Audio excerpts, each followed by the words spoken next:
Moi, ce que j'aimerais ajouter maintenant, parce que j'ai une vision peut-être un peu plus précise que n'importe qui te découvrirait aujourd'hui sur YouTube,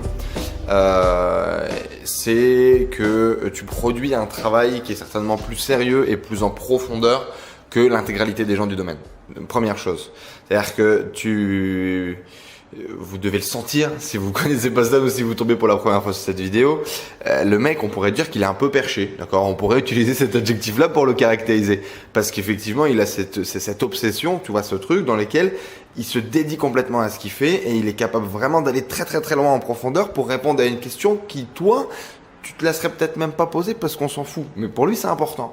Et donc, tu es capable aujourd'hui de fournir un travail qui est 10 à 15 fois meilleur que l'intégralité du marché sur ce truc-là, du marketing, sur la rédaction d'articles, sur la création de vidéos.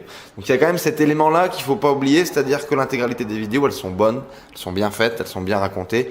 Maintenant, tu es devenu très bon dans l'art du storytelling aussi, vu que tu nous racontes des belles histoires, même en vidéo. Et je pense que c'est aussi un facteur important du succès. Et puis à un moment donné, pourquoi est-ce que les gens restent autant sur tes vidéos qui te font les métriques qui se recommandaient? Ben parce que le contenu est tout simplement putain de bon, quoi. À un moment donné aussi. C'est-à-dire que et moi je le sais parce que pour le coup, par exemple, j'ai posé à Stan comment est-ce que tu crées une vidéo. Tu vois, comment est-ce qu'il fait sa vidéo? C'est quoi son processus de travail pour créer une vidéo? On a un processus de travail qui n'a rien à voir, mais qui n'a vraiment rien à voir. C'est-à-dire que là où moi je vais passer 25 minutes à réfléchir à mon sujet, à mon idée, à structurer ma vidéo, il va passer 4 heures ou 8 heures, tu vois. Donc, si tu veux, j'avais un prof qui disait ça, qui était un peu à l'ancienne, un peu con parfois, mais qui était quand même très dans le vrai. 10 minutes, ça vaut 10 minutes. C'est-à-dire que si tu passes 10 minutes de ton temps à réfléchir à une idée, à la travailler, à étudier potentiellement le sujet sur lequel tu vas se piquer, ben naturellement, si tu passes 10 minutes ou si tu passes 4 heures, t'as pas le même niveau de connaissance, t'as pas le même niveau de travail, t'as pas analysé autant, tu vois, l'angle que tu pourrais prendre, la qualité de ce que tu pourrais apporter. C'est un bosseur le mec, donc tu bosses dur, tu bosses en profondeur plus que les gens, donc forcément tu as créé aussi cette différenciation là naturelle. Il y en a pas beaucoup qui bossent comme ça, qui ont cette capacité aussi à le faire, tu vois, et aller au fond parce que flemme, parce que justement parfois ça peut marcher avec tellement peu de qualité, pourquoi se faire chier à faire un truc très très très loin. Voilà, mais après ça c'était ton côté perfectionniste pour le bon et pour les mauvais côtés, mais je pense que c'est important aussi de prendre ça en considération. Dans la vérité sur Stanislas Leloup, il y a ce côté où le mec dans tous les cas est un barge de travail et où il va se poser des questions que toi tu n'aurais même pas effleurées et il va y aller, il va creuser jusqu'à temps de toucher le fond, quoi. Je pensais que c'était important de le préciser. Ouais, et t'as raison. Et, c'est vrai que j'y passe énormément de temps. Voilà, qui après, quand t'as une chaîne YouTube où tu sais que ta vidéo va faire un certain nombre de vues, aussi tu te sens aussi confortable de te dire je vais y passer 2 jours à écrire cette vidéo et à faire mes recherches. Tu vois. Ouais. Donc, moi, il y a un concept auquel je crois beaucoup. J'arrive plus à me souvenir le nom du mec, mais en gros, c'est le concept de l'avantage unique. Mmh. C'est l'idée de te dire, si tu veux vraiment marcher, si tu veux vraiment faire un truc qui va cartonner, si tu veux gagner de l'argent, etc., il faut que tu apportes un truc que d'autres gens n'apportent pas. Et la seule manière d'apporter un truc que d'autres gens n'apportent pas, c'est de faire un truc qui est unique à toi. En fait, c'est le truc qui peut pas être répliqué. J'ai déjà lu ou entendu ça. J'arrive pas à me souvenir de son nom, mais c'est Dan quelque chose. C'est le 10x coach, ce concept d'avantage unique.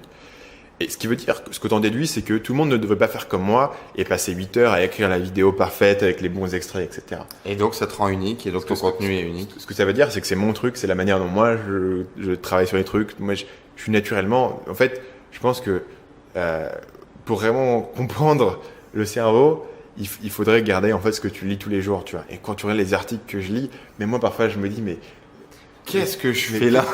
En gros, je lis des blogueurs anonymes, dont personne n'a jamais entendu parler, qui écrivent sur la psychologie sociale, des articles qui prennent 1 heure à lire, tu vois, des trucs incroyables. Et c'est mon truc, c'est mon délire, j'aime bien creuser. J'aime bien les mecs qui creusent.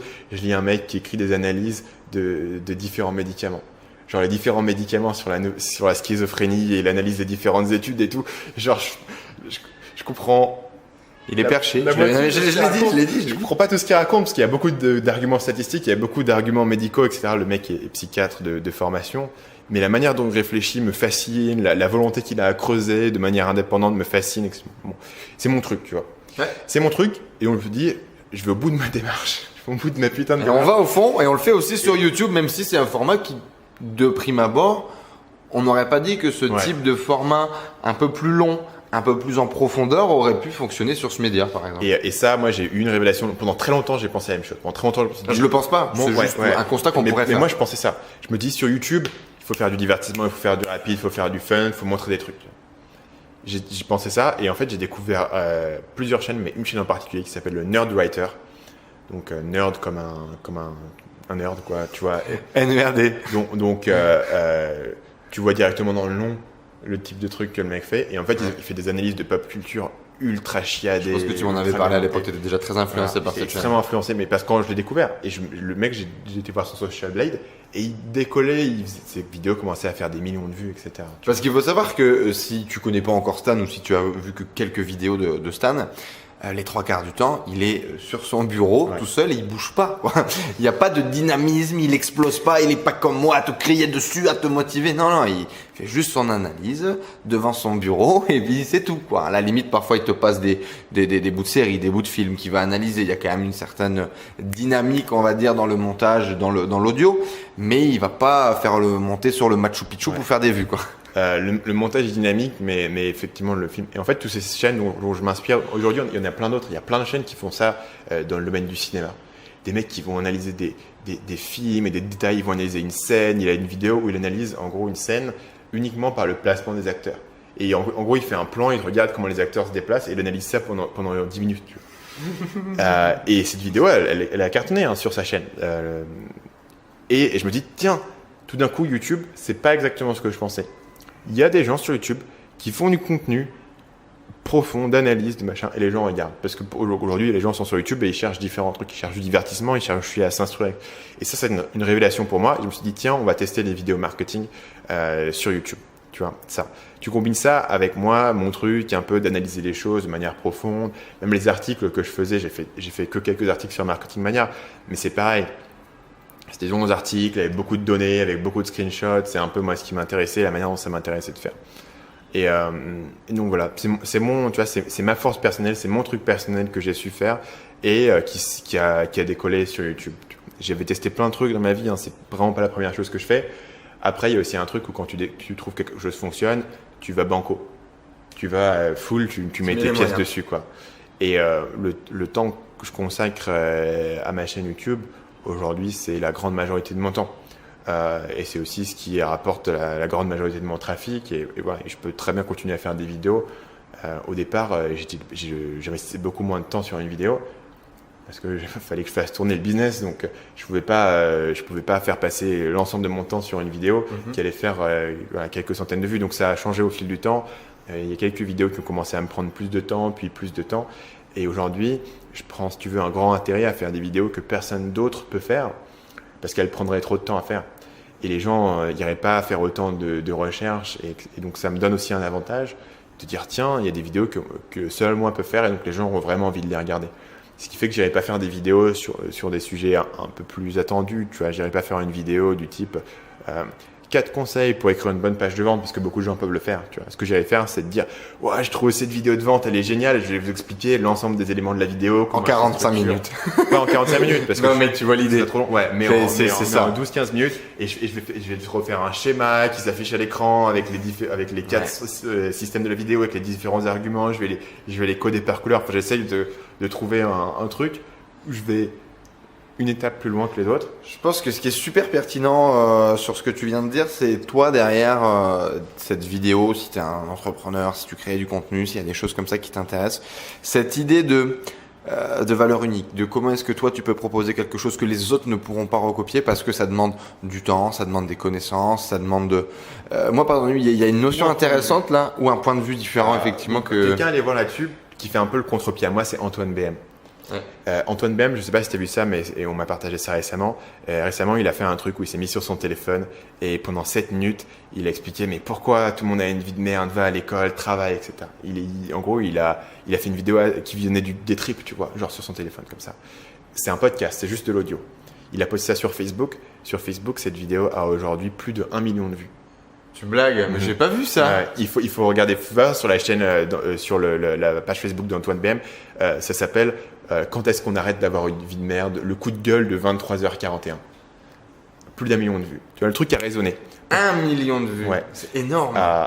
Et pourquoi? Parce que Antoine BM, c'est un mec qui a passé, je le connais depuis assez longtemps, qui a passé les 2-3 dernières années de sa vie à créer du contenu tous les jours et à raffiner un point de vue, à raffiner une position particulière, une esthétique particulière, une vision, tu vois. Il apporte un truc unique qu'aujourd'hui, personne d'autre fait ce contenu. Ouais. Il y a des gens qui font du contenu un peu dans des trucs plus ou moins marketing, etc. Mais lui, dans cette philosophie, dans ce truc, il est le seul à le faire.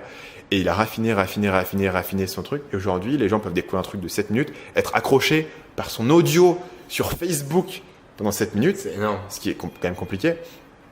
Et voilà. Et c'est vraiment pour moi l'approche que j'ai et celle que j'ai. Ça ne veut pas dire qu'elle est bonne pour tout le monde. En revanche, c'est vrai que c'est compliqué de décoller sur quelque chose si tu n'as pas une approche qui est unique, un point de vue qui est unique. Tu vois, c'est vraiment quelque chose comme ça. Et le paradoxe, c'est que tu peux pas attendre de l'avoir trouvé avant de commencer. Que ce soit moi ou Antoine, on a fait du contenu pendant un moment avant vraiment de trouver au Silicon Valley, ce qu'on appelle le product market fit. C'est la correspondance entre ce que tu apportes et ce que les gens veulent. Est-ce que le marché attend? Et la seule manière de vraiment pouvoir le trouver, c'est de tester différentes choses et d'avoir un peu le nez, d'avoir l'instinct et de comprendre et d'optimiser. Donc, j'aime beaucoup cette conclusion du coup un petit peu là de tout ça. Donc vérité sur Stanislas Leloup, ce n'est pas un overnight success. Il n'est pas né il y a 2 jours sur Internet.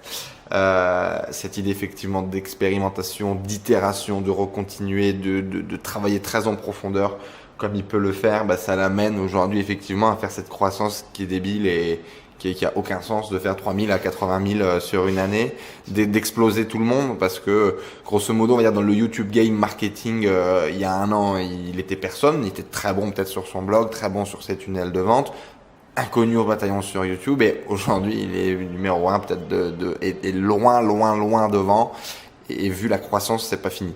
Donc intéressant cette idée d'itération, cette idée de passer à l'action, cette idée de faire des choses. Salut, c'est Stan, j'espère que vous avez apprécié cet extrait du podcast Marketing Mania. Bien sûr, vous pouvez retrouver l'ensemble des épisodes du podcast, y compris les instructions sur comment vous abonner sur l'application Apple Podcast ou sur votre téléphone Android en vous rendant sur mon site à l'adresse marketingmania.fr/podcast. Je vous ai mis le lien dans la description de cette vidéo.